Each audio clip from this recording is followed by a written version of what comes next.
Princípio de infarto, o que seria? É um termo médico apropriado? A minha resposta é não.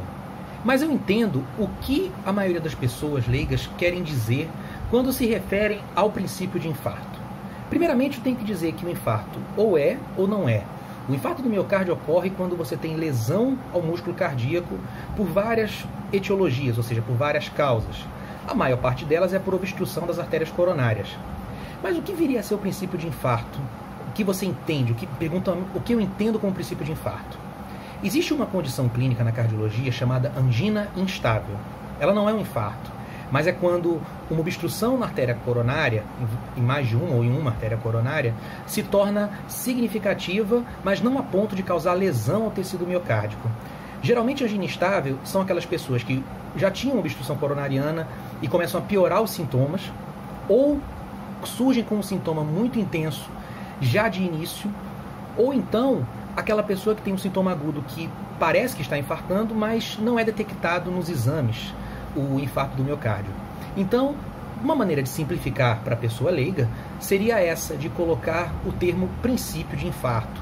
Porque, na verdade, na angina instável, existe uma placa de ateroma, uma placa obstrutiva, que, na verdade, não está ocluindo o vaso, mas a angina instável, ela é um sinal de que a pessoa pode infartar a qualquer momento. É um sinal de alerta.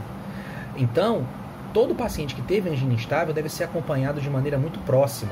Geralmente, é uma condição que requer internação, porque a pessoa pode vir a infartar. Então, é feito o que nós chamamos de estratificação, que pode ser com exames invasivos, como o cateterismo, ou exames não invasivos, como a cintilografia, o teste ergométrico. Claro, nenhum deles deve ser feito na fase aguda, apenas depois que o quadro for controlado. Então, esse é o meu recado, no primeiro do ano, informando um termo que é muito utilizado e como é que eu entendo e o que ele significa de modo geral. Claro, algumas pessoas podem entender um infarto como um princípio de infarto mesmo, porque às vezes não tiveram a explicação correta nem nada, mas a maior parte dos termos princípio de infarto que são utilizados se referem à angina instável. Isso só pode ser definido através da avaliação médica. Ou seja, qualquer tipo de quadro cardiovascular deve ser avaliado por um médico. Seja em emergência, quando ele é muito rápido, como já falei em vários vídeos, não existe consulta de urgência. Um sintoma que incomode muito tem que ser rapidamente visto, rapidamente avaliado, inclusive no hospital.